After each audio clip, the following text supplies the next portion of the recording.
Here we go. As we age, can we be active and pain-free? Can we push ourselves hard without paying the consequences for days? Can our bodies really heal and allow us to be active as we age? And how is science advancing? How are we enabling ourselves to be able to do so? Joining us today on Living Your Life with Lianne Laing, we have Dr. Rob Gauvrau, who's been practicing sports medicine for over 35 years. He focuses on leading-edge regenerative medicine solutions along with a plethora of other things that I can't wait to hit on today. He's served as team physician in the OHL, the CFL, the NHL, and the list goes on. He's also an assistant professor at Ottawa U. So brace yourselves. By the end of this, there will be no more excuses to be sitting on your couch because you're complaining of old age or of injury. Welcome to this episode of Living Your Life with Lianne Laing, the podcast brought to you by Extension Marketing. And for more information, please head to extensionmarketing.com. Also, please like, share, subscribe, and comment on the podcast. It is amazing to see the growth and just the reaction, and that as people share, the podcast continues to grow. Dr. Gauvrau, so nice to see you in this setting and not in your office. Yes, that's right. I have been in a number of times with my kids and with Tony and with hips and injuries. Oh my goodness. We are just one of many families who probably come in and see you.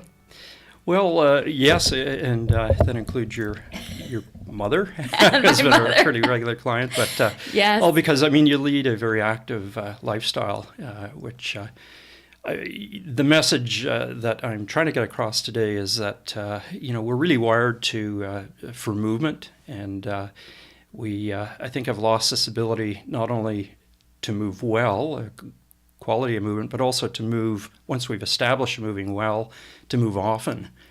The thing is though, and I hear this, it was funny, I was away on vacation and I was with these girlfriends and everyone kept saying, well, for our age, right? We're moving to something for our age. And it drives me nuts because I don't want to add for our age at the end of every sentence, right? You want to be able to people to just feel good because they feel good, that they can move and they can be active. Are we capable of that? Are our bodies capable of doing this? Yeah, that I think is a real misconception, is that we're all pre-programmed to break down prematurely. I think it's the analogy I often use in the office is that we spend a lot of time and effort maintaining and servicing our vehicles so that they run well, and the irony in that is that there's very little time actually in paying attention to how well your body moves and how you're maintaining it in terms of proper nutrition, sleep. We hate the word exercise. We like to call it movement training, but these things are very important in order to maintain an optimal, physical body. So maintenance has to be done. It has to be done on a daily basis. We can't take it for granted that this fine-tuned machine is going to continue to work well throughout life without investing effort into it. When did you start to make the investment into this profession? Like, what was the interest for you going back that you saw this line of work is where you wanted to go? The sport medicine angle came pretty early in my medical training. I went out, graduated from Ottawa U Medical School, and then went out to Alberta to do a rotating internship, which is a thing of the past now. They now have family medicine residencies. But when I was out west, the hospital I worked at, we formed a group of interns that were interested in covering sporting events. So I didn't know a lot of people initially when I moved out there from Ontario, so I got involved in the sport community in Edmonton. And we were covering high school football, track meets, wrestling meets, college hockey. And I just had a passion for it. I loved it. And not only because we were dealing with a pretty committed, active, population, which did have acute injuries to deal with, but that whole mindset of the athlete, I think, really appealed to me, and I think was a big influence in how I practiced medicine. Right. So it wasn't that you had anticipated it. Were you active? Were you an athlete growing up? Like, was sport part of your everyday? Very much so. We were encouraged as kids to get involved, and I played, our Canadian, passion. I played hockey, and then got involved in various high school sports. Took up running when I was in my years of studying for medicine. I just found it was a great release. You could get out, you clear your mind, get back to the books for a while. So I had always incorporated fitness into part of my life, and my wife's family was also very, very fit. skied, cross-country skied, downhill skied. And we encouraged our kids to also continue with this really active lifestyle. So to us, it was sort of a normal way of living. But what started to surprise me is when we're looking at the general population, even in the younger age groups, we become a lot more sedentary. It's scary. And I think even it seems to be splitting. Those that are incredibly active are becoming even more so and more in tune with the medicine and the activities and the nutrition. Like I find that it's split, that you're either going really that way or you're going into the on your phone, on your devices, hardly moving, and you're not getting off the couch. Like there seems that we haven't found that a middle ground. Yeah, I don't think it's encouraged, throughout the school years too. I mean, you can probably go through all the school years without having to take physical education or, a gym class.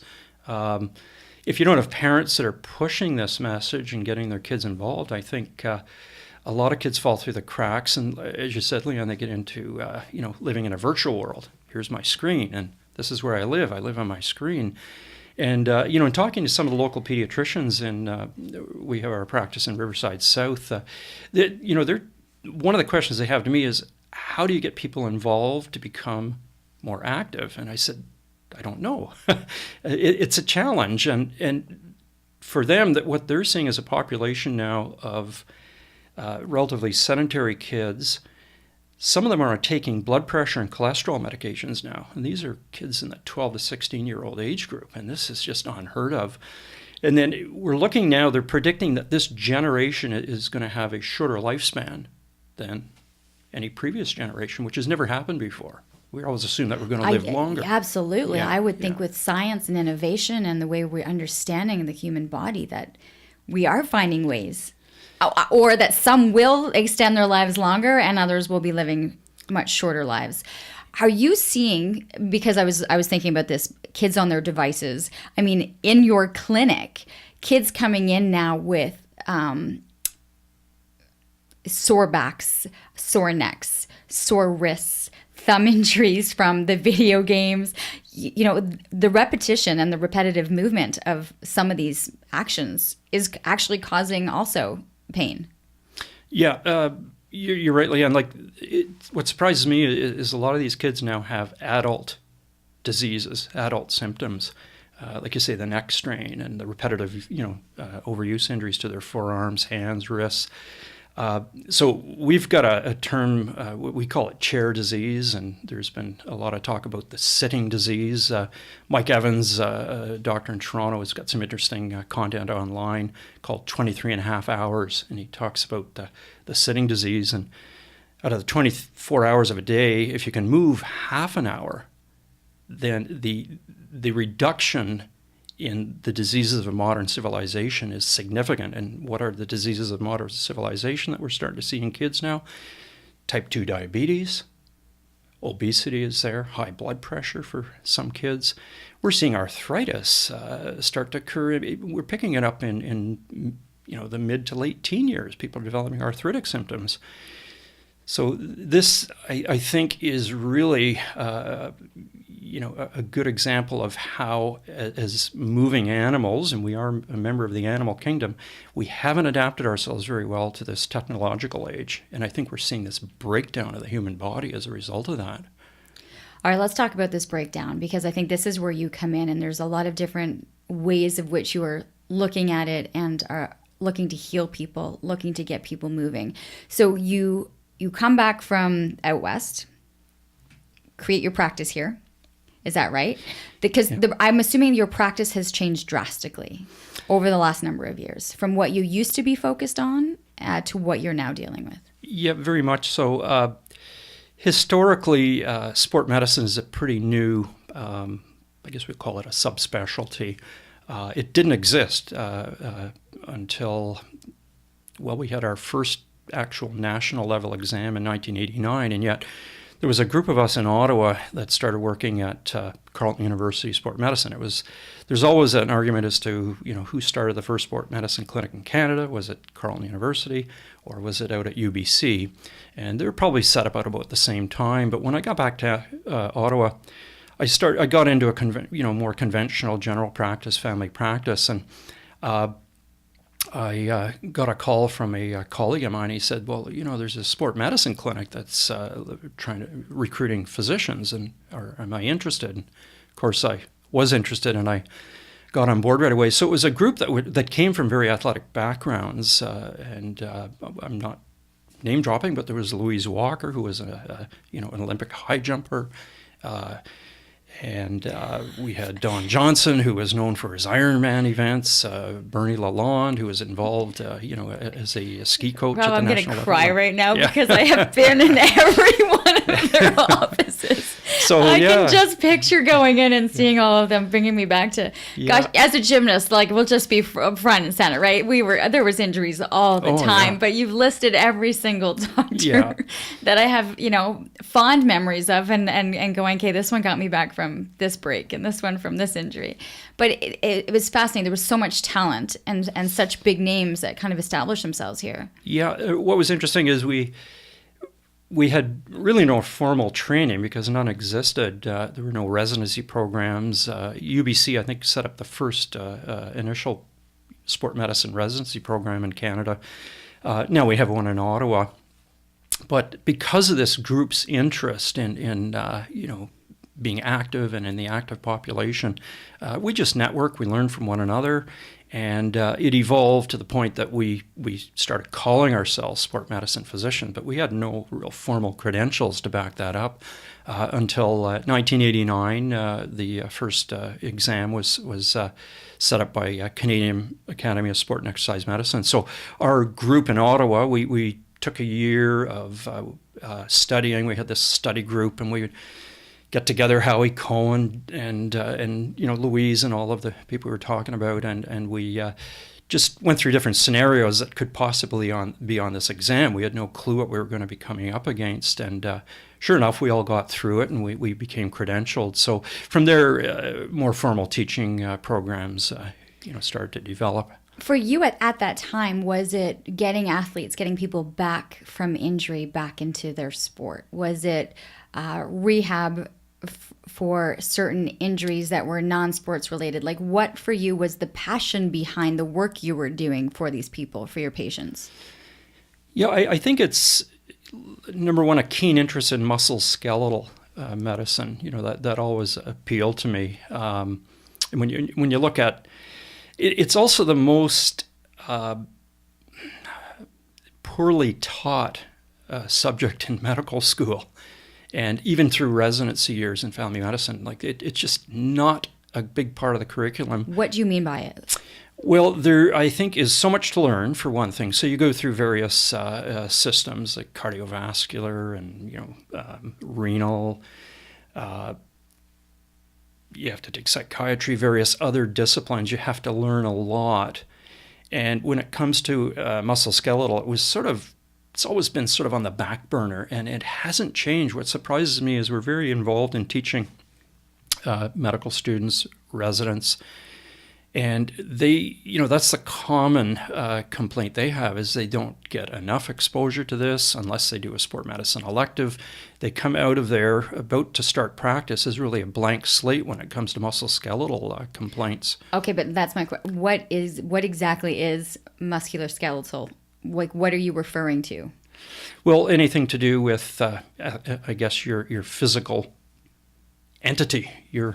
Okay, that's a big it's a big umbrella there. Yeah, muscles, tendons, joints. This moving animal that we are is really poorly, taught in terms of,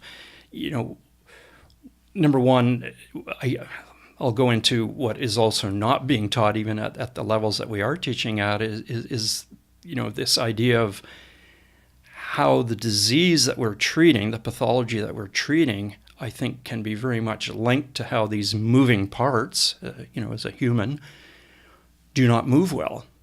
And I think we sort of touched on, well, why don't they move well? Well, because we have adapted ourselves to become chairs. We have 90-degree hip flexion for most of our life, from school ages up. So essentially, you lose the center of movement, which are your hip joints, very quickly in life or very early in life. And then we also see, this prototypical posture that an office worker develops, because again, you're in a sitting position. You're also leaning forward over a computer, over a keyboard. So we call it the hinged. So hunched in the mid-back, hinged in the neck, shoulders come forward, and you're in a position of what we call shoulder impingement. So this adaptation to sitting in a chair has really destroyed our ability to move well. And the two big problem areas that we see are centered around the hips and around the mid-back, upper back, shoulders. And unless we sort of look at this is what we've done to ourselves, how do we get ourselves out of this mess, we're going to continue to see this epidemic of osteoarthritis, tendinopathies, meaning the wear and tear change that people have in tendons like rotator cuffs and tennis elbows, and this epidemic of Achilles tendon problems. I'll have to touch on that a little bit later because I think footwear factors into this problem we have quite a bit. So in that I heard two very different things, because you talk about this sitting disease, but then you bring in tennis elbow and cuff injuries. They're not getting that from sitting in a chair, are we? We are, yeah. I'm thinking we're getting those injuries from being out and active, but we're actually getting what you would normally assume would be sports-related injuries by simply being inactive. Some of it. That's correct. Like you need to have your tissues adapt to mechanical load. But the problem with that, Lianne, is we see like this adaptation, like when you look at what happens in a sitting position, we become very forward postured. So when you look at the design of let's say, a shoulder joint, it's a shallow socket, it's a big ball. And it's meant to have a tremendous amount of mobility. And gymnasts know that. I mean, if you're doing rings and things like that, you have to have a tremendous amount of mobility in that joint as well as stability and strength. So what happens is you adapt to a forward postured position. Without getting too technical, the front of your shoulder, which is musculature, shoulder capsule, the joint capsule, becomes very tight. And we do a couple of screening tests in the office. So the other thing I'm trying to get across to the residents that come in, and as part of our teaching program, we've gone to the university and taught several of these sessions, is we should be looking at what we call functional movement screens. Look at the way that person's moving. Don't isolate a joint and try to go through different angles of movement by isolating a joint. Look at the whole movement pattern. And typically what we see with shoulders is nobody has mobility when it comes to getting their arms or shoulders into the posterior plane of movement, meaning in behind your head. Like we do this little screening test, which is called a wall angel. So you put your heels to the floorboards, back to the wall, push your lower back in so you're not cheating by hyperextending your lower back. Try to get your elbows to the wall, then the back of your hands to the wall. That, I would say, probably in 90% of people is a challenge. They can't get anywhere near the wall. We're going, well, that's just neutral plane, like just getting your shoulders into a neutral plane of movement. So we see these joints that are just stuck in poor movement patterns. So then here's an example. So let's say a person that spends most of their time on a computer, has this forward posturing, tight shoulder, goes out to the company picnic. It's baseball. Let's play baseball. So they go to the outfield, and a ball comes their way, and they try to throw that ball from the outfield to home plate, and they tear the rotator cuff. Why? Well, it's because for years they've created wear and tear, abnormal friction, and abnormal impingement type movement patterns that have slowly weakened the rotator cuff, and then that one throw finishes it. So they're going, oh, well, I'm getting old. I guess I shouldn't have thrown that ball. Well, yes, you shouldn't have thrown that ball. You should have been doing a lot of mobility and strength training and everything else to prepare yourself for that particular sport. So I think this is why we see a lot of injuries too, is that people that have an intention to be active aren't doing the necessary work in terms of mobility, flexibility, cleaning up harmful movement patterns before they get into their sport, and then they have an injury. You've got this men, they're pretty proud of their once a week pickup hockey, right? And it's just, and they go in, they pop a couple of Advils before they play because they anticipate the pain after. This in their mindset, they're like, okay, I'm being active, I'm going to do exercise, but in so many cases, it's damaging. It's not the right move. Yeah, very much so, Lianne. Like we see that, I can imagine. Seniors League hockey players, and a lot of them they're getting a little broken down for sure. And the Advil is the warm up. It's also the cool down. But we try to explain to them that if they maybe incorporated a little bit more time into preparing for the sport, and like one of the other initiatives that I had started a few years ago was this have a heart for hockey, which is more to do with prepare yourself, condition your cardiovascular system for hockey because of this high risk of heart attacks in seniors hockey players. But that's a different topic altogether. But so what we see is there's very little preparation, as you say, for the sport. So they're very much setting themselves up for an injury of some sort, because despite being non-contact at that age, it still is a contact sport out there. You're running into each other inadvertently. So a little bit of time and effort. And what's interesting is the patients that buy into this very quickly realize how much it helps them in terms of their mobility. Their sports performance improves, quite a bit. That message is often lost, as you say, in preparing the athlete for sport. An example I often use for patients, because I was always fascinated. I used to go to the YMCA on Maryville before they closed down, and there was a large contingent of Olympic lifting athletes there. And a physiotherapist friend of mine is a national level Olympic lifter, and they spent a tremendous amount of time working on joint mobility, hip mobility, shoulder mobility, wrist mobility, so that when they went over to the lifting station, they were well prepared to do these lifts. It's a very technical sport, involves a lot of mobility, balance, strength.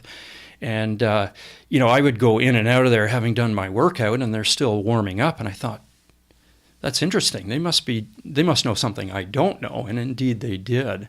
And I started buying into, this importance of trying to maintain your joint mobility, your tissue flexibility. Very important to maintain, those parameters for proper movement. As you're mentioning this, can you give us examples? Like what, if there's someone listening to this going, okay, I get this, there needs to be this movement. What are we moving? What should we be doing?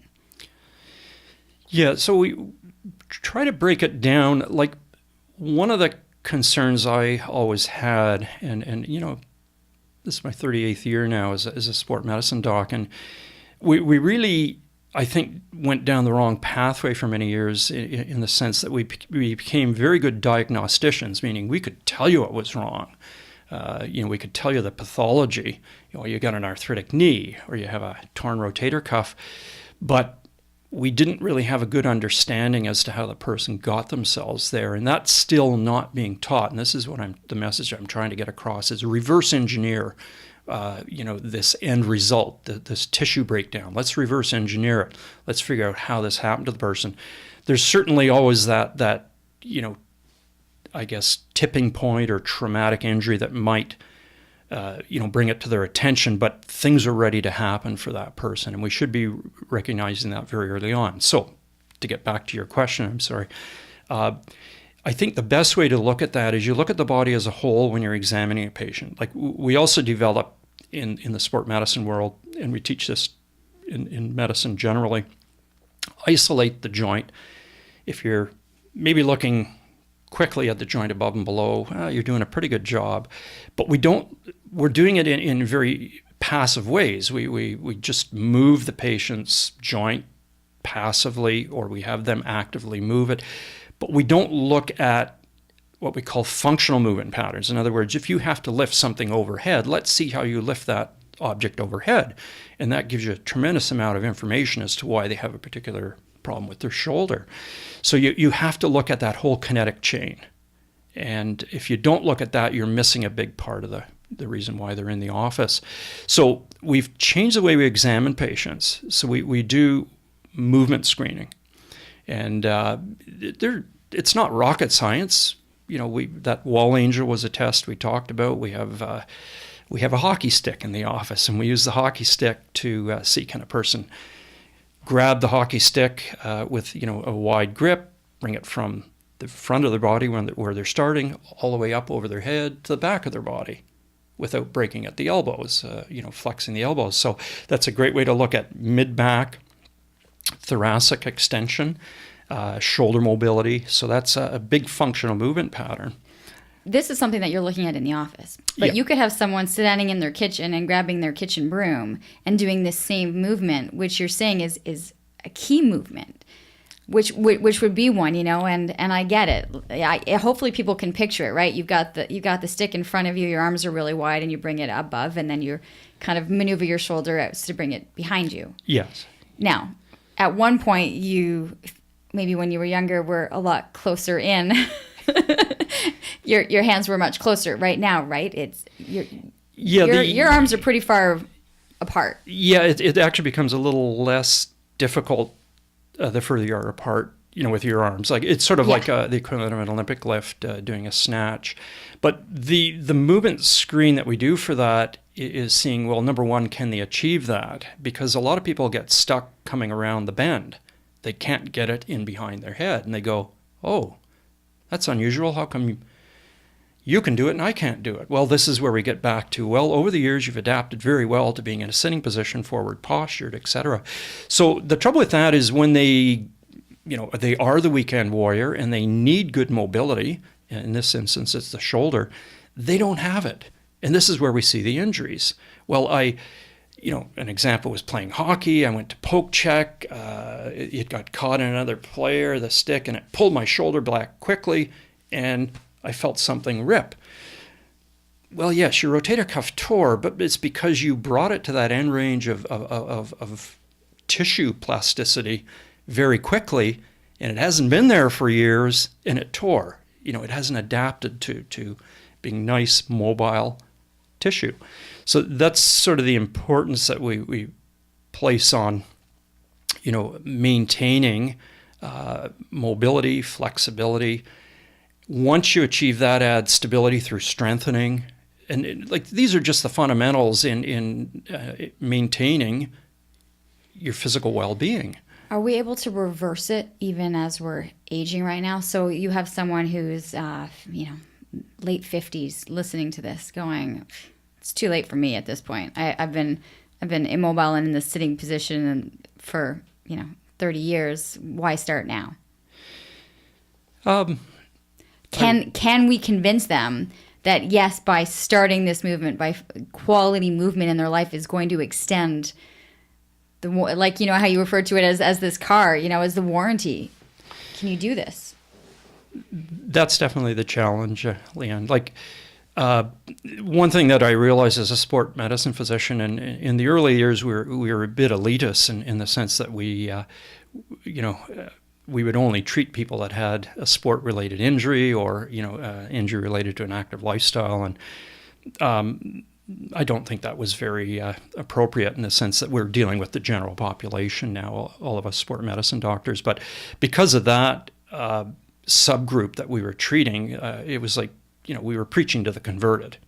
We were telling them, well, no, you actually have to slow down because they wanted to get back into their sport so quickly. So in the context of dealing more with the general population, that's the challenge. I wish there was,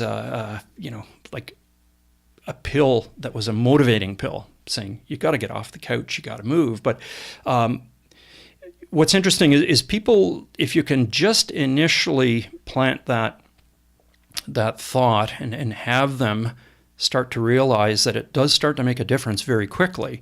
And what's interesting is the person that I guess has a lot of issues and has a lot of movement related, aches and pains, realizes the benefit probably the quickest because they're starting from a very low level. And we see this in the clinic. And once they start getting into a little bit of a movement-based program, and this is the other thing that I would probably like to touch on in the terms of what's provided out there in the physio world. movement training is just not a standard way of treating patients. In other words, the physiotherapy industry has also become very oriented towards chasing the pain. Like, we have a machine for everything now. We have a modality for everything. Well, I'm not saying that modalities that reduce pain cannot help in the acute stage of an injury, but you've got to get that person moving. And this is what is really not done very well in the physio world. So we've sort of reconfigured our clinic in the sense that we have no modalities. Not that we don't realize machines can be of some benefit, but we really want to focus on, why is this person hurting? What can we do to improve their mobility and their movement patterns so that they get themselves out of pain? So what I'm hearing from this is, in my days of going into a physio office, I knew that I would probably have 10 minutes under an ultrasound machine with that blue gel, and they would kind of move the ultrasound machine around for 10, 15 minutes. And then I would have the interferential, which, was like the zapping. Like, I kind of looked forward to it because it was like almost relaxation at some point, right? So you're thinking these machines are doing something to stimulate the healing process, and then you're in and then there was either I'm in a nice machine, the ice tub, or I'm getting heat on it. So this is where you'd like to see this is moving. We want to move away from this and get it more so that, are the physiotherapists then more hands-on? Like, are they assisting in the movement? Or these are just about exercises now? Like, so take me through then what, I go into your office, you give the diagnosis, you've got this issue. What's now happening on the other end? This podcast is brought to you by Extension Marketing. They are a new breed of marketing agency that acts as your virtual marketing department, designing and implementing cost-effective marketing strategies that will grow your business. I can speak to this personally, as I've been using the Extension Marketing team to help me launch and grow my business. Founder Pat Whalen has been a lifesaver for me, a genuine coach, guiding me along the way into uncharted territory. Tell them you're a friend of the show and receive a free 1-hour consultation. Check them out at extensionmarketing.com. You've got this issue. What's now happening on the other end that you would like to see? Yeah, so what... I think one of our missions is maybe to get this word out, number one, to other family doctors, which we do because we're pretty involved in the teaching program now. And we brought these concepts to the Department of Family Medicine. And one of the directors there just loves it. And one of the things he said to us was about 20 years ago, he was on a holiday in Cuba. And he went into a physiotherapy clinic because he just wanted to see, well, what's this all about? This was a third world country back then in terms of their economy. And what surprised him is there was no modalities, like no machines, no interferential, ultrasound, things like that. And he saw people on the floor stretching. He saw people doing squats. He saw people doing deadlifts. So he went over and talked to one of the physiotherapists. He says, well, what are you doing? Like, where are your machines? He says, machines don't get a person better and moving well. So this is how we train our patients. This is how we get patients better. So, these concepts, nobody owns movement, but what's happened, I think, in North America, and it's similar to the technologies that have evolved, is that, and also medications that doctors prescribe, is that we have a machine for every ache and pain there is.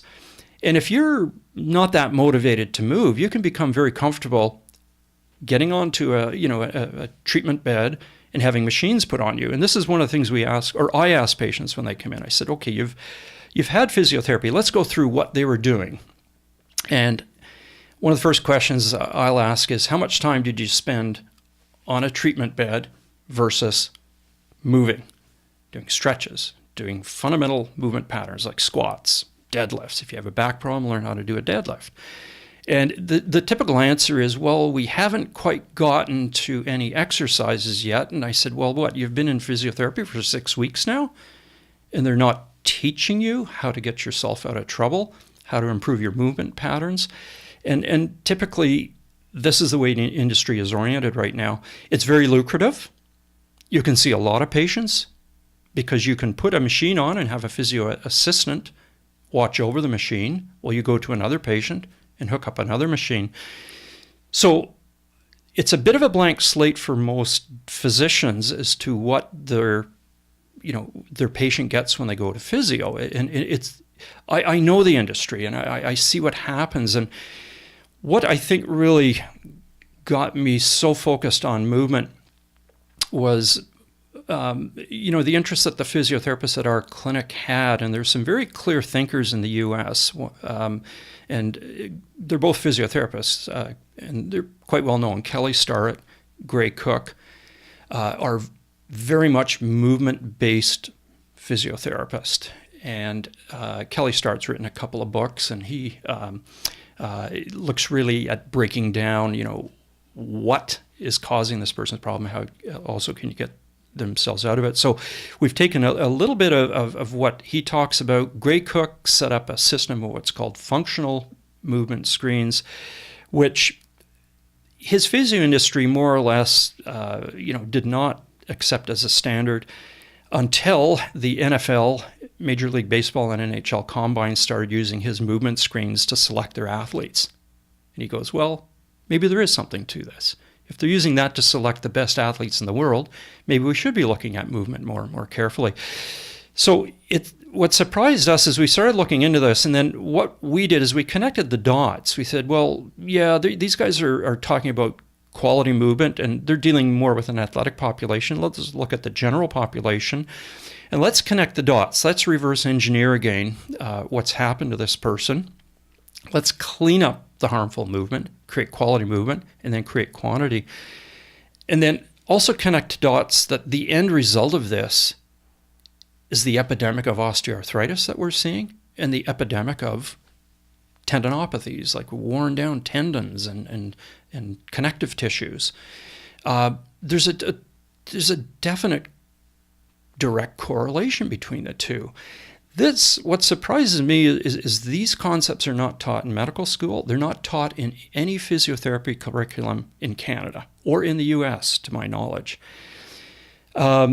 We're trying to make a little bit of a grassroots movement here to wake people up. It's kind of like we skipped these very important concepts and went right into, let's just treat the disease because the disease exists.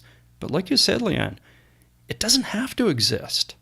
If we got people, I think, much earlier in life, like even to the point of physical education programs that people don't have to participate anymore in, is train quality movement. Get that person moving well. And when we look at quality movement, it's looking at when a person moves, are they maintaining proper alignment through their joints? Like especially if you're looking at an arthritic knee, you have to have a straight mechanical axis between hip, knee, and ankle to be moving well. So it's the equivalent of driving a car with your wheels out of alignment. Something's going to break down pretty quickly in that car. And we see a lot of people are collapsed in at the hip, collapsed in at the foot and ankle.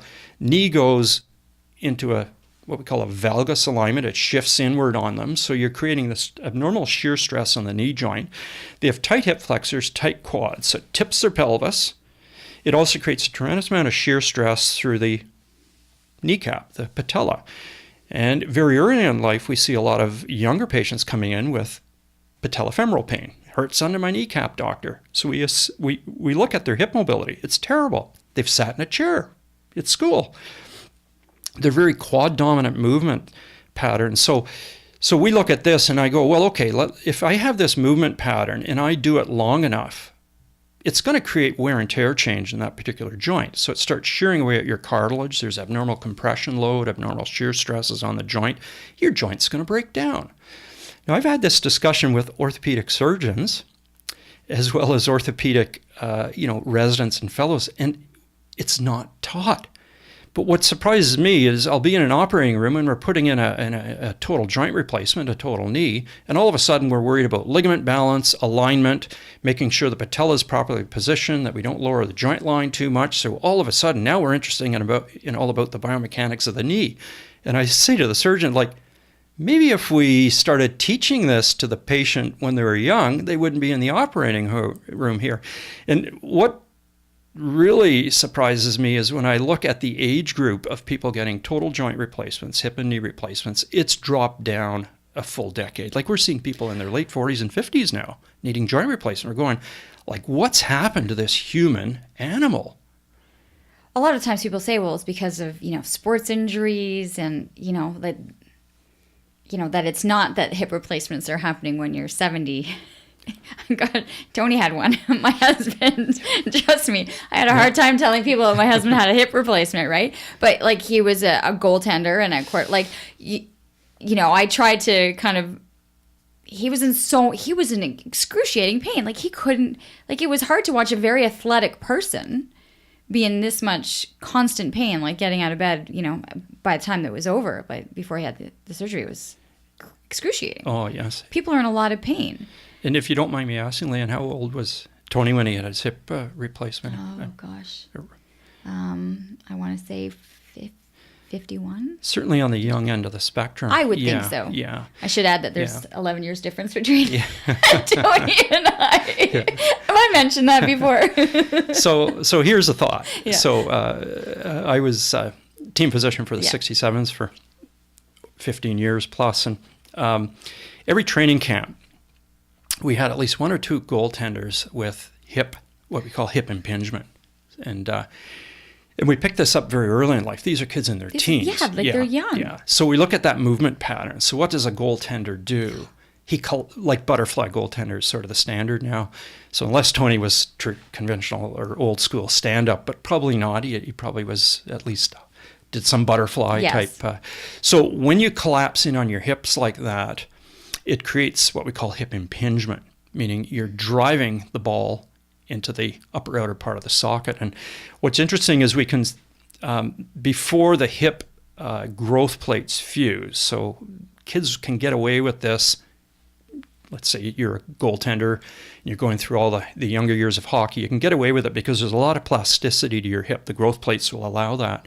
Once the growth plates fuse, we start seeing bony changes in the hip. And there's a little bone bump develops. It's called a cam deformity.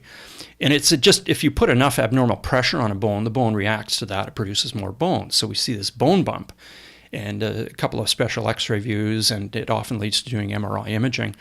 But we recognize this very early in life. So my thought, and I don't want to say that this is the case with Tony, but there's a good chance that this was starting very early in life. So we do recognize this now, and one of the main things with hips is you have to address, number one, there's a lot of tightness in goaltenders' hip flexors, which again pulls the ball to the front of the socket, and then when they rotate in, it causes the impingement. So we have to get them working a lot on hip flexor mobility. Centralizing the joint's very important. Joint centricity. That ball's got to stay in the center of the socket. So you got to really work on muscle balance. So that's what a physiotherapist.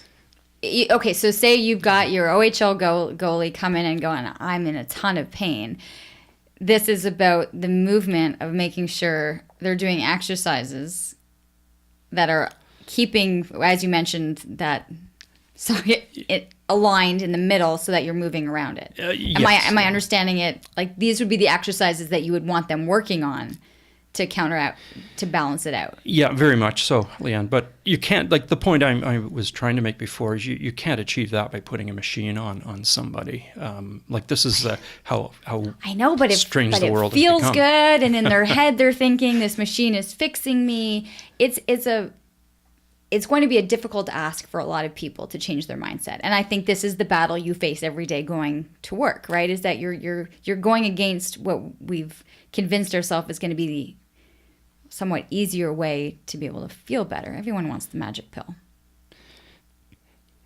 Yeah, it is tough. I mean, it's sort of the equivalent of how do you address the obesity epidemic? Well, it's easy to say, well, just eat healthier and less of it, but it's a challenge. I mean, it's the psychology of the human mind is how do we get people eating healthily? How do we get people moving more? How do we get people getting off their devices and sleeping better? Like those are the challenges the medical community has, and prevention to me means everything. And there's some very interesting stats out there that if you just treat one of the chronic illnesses, which is type 2 diabetes, which has become an epidemic in North America, that we're going to be bankrupting our healthcare systems within the next 20 years based on one chronic illness, type 2 diabetes. It's just mind-boggling. And then we should be saying, well, it's entirely reversible for the majority of patients if they lose weight and eat healthy. And you can actually reverse that illness. But that's the challenge is it's that mindset, it's that psychology that we have to change. I would think with the patients that are coming into your office, they're of a little bit of the mindset, right? There's movement, maybe not the quality movement that you've been looking for, right? But they're at least coming in to be able to try to make things better. They're not just sitting on the couch going, well, I guess I'm hurt and that's it, right? At least some of them are coming in because they want to be able to have this mobility again. Yeah, I'd love to, I agree with you fully on that. And I think there are a good percentage of people that do want to improve their ability to move well. But the other mindset is just give me something for my pain and I'll go my way. So because we do a lot of procedures in the office, we do ultrasound guided hip injections for people with arthritic hips and things like that, is we're often sent a fair number of patients just for pain management. And I try to get a little bit of preach the gospel to them when they're in, that you can really help with your overall pain if you just did move better. Because the thing we try to explain to patients is that a lot of the pain signals that come from an arthritic condition are not necessarily from the joint. It's this tight, stiff, soft tissue envelope around the joint. So the way we kind of frame it is look, it's like a computer. There's a hardware problem, and we see the hardware problem, which is the wear and tear in your knee or your hip. But what runs that hardware is also way out of tune, which is the software problem. So if they start working on the software problem with stretches, some strengthening routines, train them how to walk differently. If you have an arthritic knee, you can change the way you walk. You can really rewire your movement patterns so that there's a lot less mechanical loading on your knee joint. The whole idea is you got to wake up the hips first. We call the hips the wheels on the car. So there's that aspect to it. And the people that buy into it realize very quickly that they can get themselves out of this painful condition, because the pain, the way you have to look at it, is it's just a warning signal. It's telling you something's wrong. So why do we keep knocking out the warning signal? I tell people it's like me pulling out the engine light on your car and telling you there's nothing wrong with it. Just go away. The engine light's off. Well, we do that with pain medication, with cortisone injections, with whatever. But unless you address why they're in pain, which is very much what we're talking about, is this soft tissue tightness, this myofascial tightness that develops in and around arthritic joints, you're just continually putting out the engine light. So that's what I think the message has to get out there to the medical community at large, as well as to the physio community. There's a lot of resistance right now in the teaching programs to change the approach. The younger we can get, the doctors in particular, the better. They're very open-minded, the residents that come in, and they find it's just quite fascinating because it makes everything so simple for them. So the traditional way of training was, as I say, isolate the joint, examine the joint. And if you look at a shoulder, I listened to a shoulder presentation once by an orthopedic surgeon. There's over 100 special tests that you can do for a shoulder. Everybody wants to put their name on some kind of shoulder maneuver. And the irony in that is that every one of these special tests just produces pain. So I'm going, well, what's the point of that? We know the person had pain. So why do we want to reproduce the pain? Figure out why they're having the pain and treat that. And the why they're having the pain is not because they've got this tissue pathology. Well, yes, it does hurt when you tear your rotator cuff, but why did they tear the rotator cuff? Like, keep going backwards with this. Go back to the movement patterns that have caused this, the abnormal movement patterns. But the problem is that they're already in this situation in the first place. So we can't go back. We can't go reverse in the car, right? So is there a way to move forward? Because we know we can't go backwards now. The damage is done. That the body is able to. Are we able to at this point move forward and heal? Yeah, I think, like you say, the damage until we come out more with regenerative technologies, Lianne, is done. It's difficult to reverse, but we're looking at some interesting, hopefully soon there will be biological resurfacing of worn out joints. And, we do work at the office with some of the regenerative procedures using platelet-rich plasma. Can you just, what is that? So people understand. Well, what that involves is we take a blood draw from a patient, and we have 2 centrifuging systems in the office, but there's one for arthritis, the other one we use for tendon disease. By concentrating platelets, platelets are the small cells in your bloodstream that contain all the healing factors or the signals for tissue healing.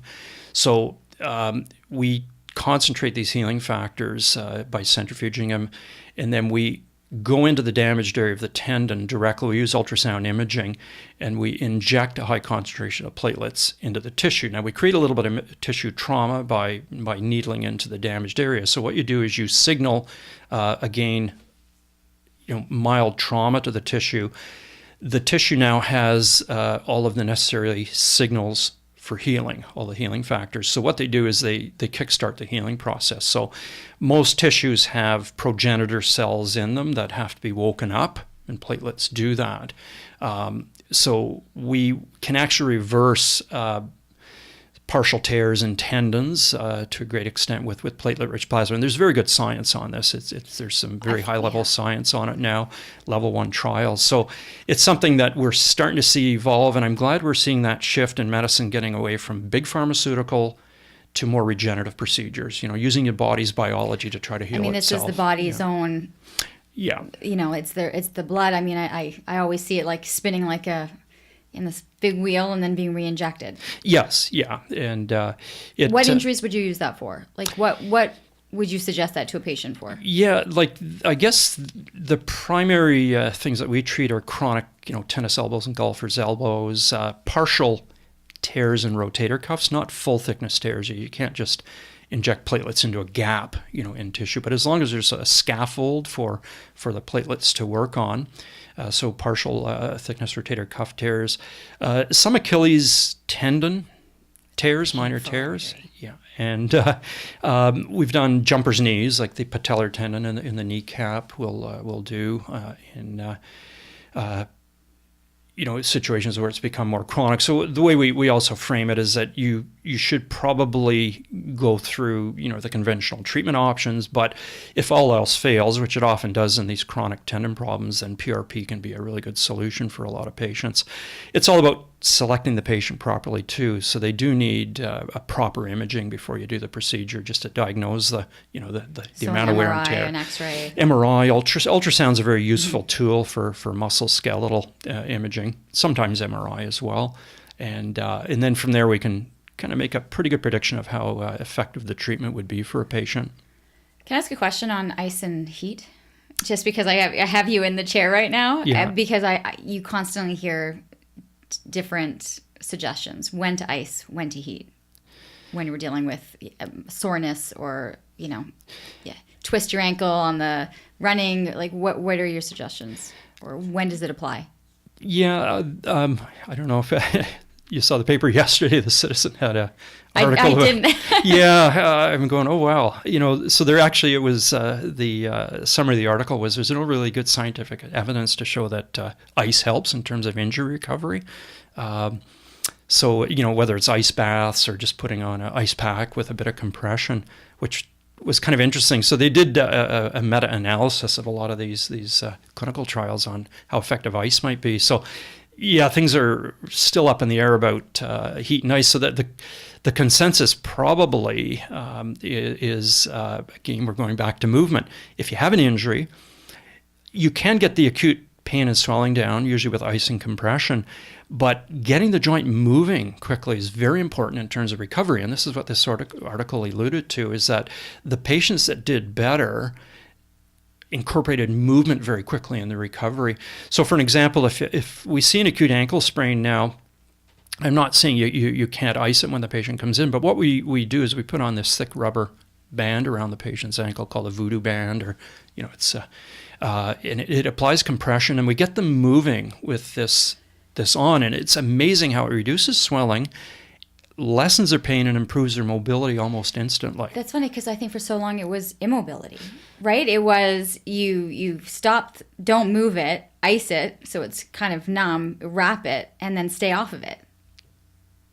What was that not the old school way of thinking about certain things? And now what you're saying is, no, we're going to put some pressure on it and do light movement. Yeah. I mean, there may be, more serious injuries like a fracture where you have to immobilize it and have them partial weight bearing or using crutches. But in the majority of soft tissue injuries, like the sprains and strains, movement, I think, is the key now, which like the old RICE principle, rest, ice, compression, elevation, seems to be a bit outdated. And there's not a lot of good science to support RICE. So we're starting to see better evidence that, restoring the movement. And I think, whenever I start thinking of these articles, I always go back to, okay, how do we evolve? And what would we have done, let's say 50 million years ago when you're out as a hunter-gatherer and you turn your ankle? Well, you still had to feed yourself. You had to move. So our body adapted very well to being able to move, even with an injury, because that was survival.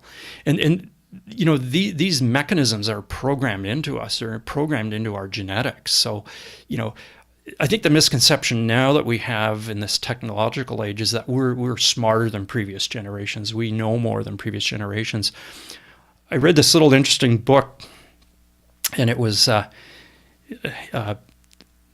it wasn't maybe an appropriate name in today's times and age, but it's Man's Guide for Health and Fitness. I'm perhaps not the exact correct title, but when they researched who wrote these articles in the book, it was Walt Whitman.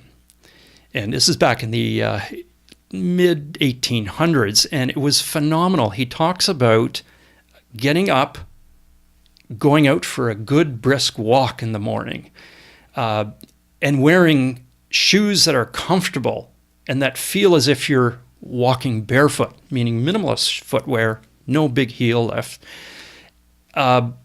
Eat well and, be mindful of what you're eating. Like, he's going back into these very, very simple health concepts. And here's a guy talking this way in the mid-1850s, and we're going, this is all we have to do now to get our population much healthier. But, it's evolved where we've become very focused on disease management. And I think it's got to be directed towards prevention of that disease.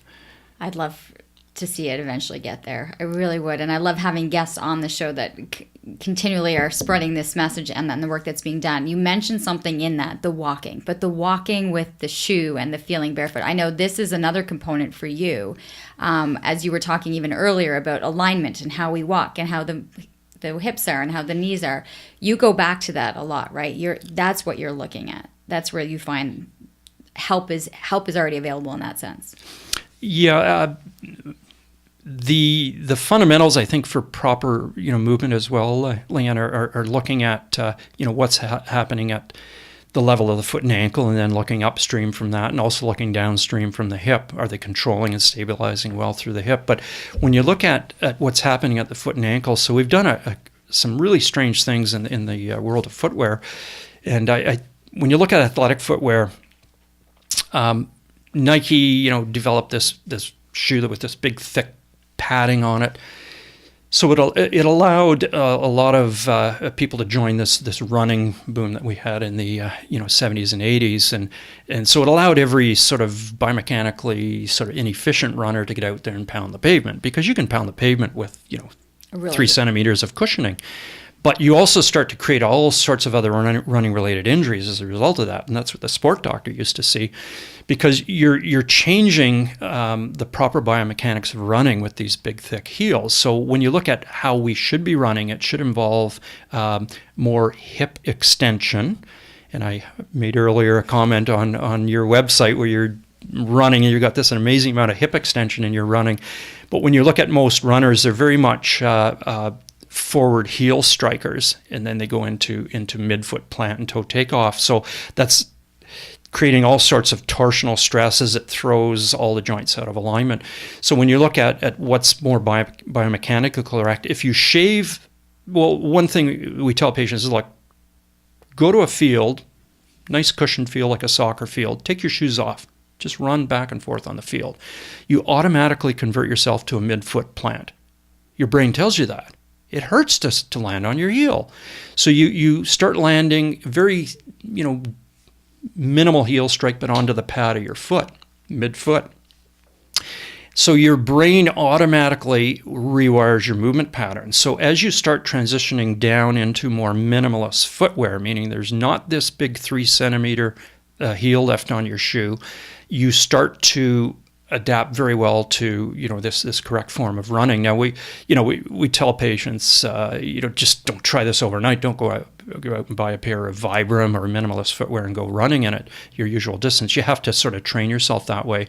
But we've seen that the footwear has created a lot of issues. So when you look at what happens also when you have a 3 centimeter heel left, you're walking on a ramp your whole life.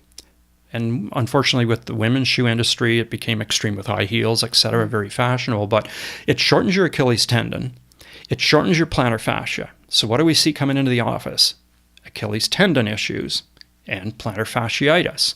It also loads your forefoot. So a lot of people have pain in the metatarsal joints, the joints at the forefoot, Morton's neuromas, bunions, all these issues. Why? Because we've now transferred all the mechanical load onto the forefoot. It's just like standing up on your toes all day, but you're walking on your toes all day, and you're not supposed to be doing that. So this is what footwear has done. So we had a couple of our physiotherapists look into this, and they looked at the history of how footwear evolved, and really the first heel was related to the status symbol that a person had in that society. In other words, if you were a peasant working in the fields, you wore those sandals. And that was it, a little leather pad on the bottom of your foot. So the aristocracy were allowed to start elevating themselves. So it was a social status that drove heels on shoes. Had nothing to do with are we improving the biomechanics of footwear. So then it became extreme as it was driven by the fashion industry, particularly in the women's fashion industry with high heels. And I remember reading an article last year in the paper about how there was reconstructive foot surgeries for actresses and models that had destroyed their feet wearing high heels, but now we can reshape the foot so it actually can adapt to a high heel. And I'm going, this has gotten really weird. So that's how strange things have become. So we've taken this to heart, saying, well, if you look at gain proper movement patterns, you can achieve much better movement with minimalist type shoe. In other words, no big heel on the shoe, a lot of flexibility of the shoe. So you develop not only a mobile foot, but a strong foot. Your foot muscles start to activate themselves much better. And does that translate up the body? I mean, when you've got a strong planted foot, I would think, right, that's your foundation, and it aligns all the way up. Very much so, yeah. We call that creating a tripod. Like you should have the strength in your foot musculature, and there's easy ways to like that's another movement screen we do in the office where we have like a stand on one foot, hold your knee or hip up high on the other foot and see if you can stabilize, and you'd be surprised how many people just sort of collapse inwards. Can't do it.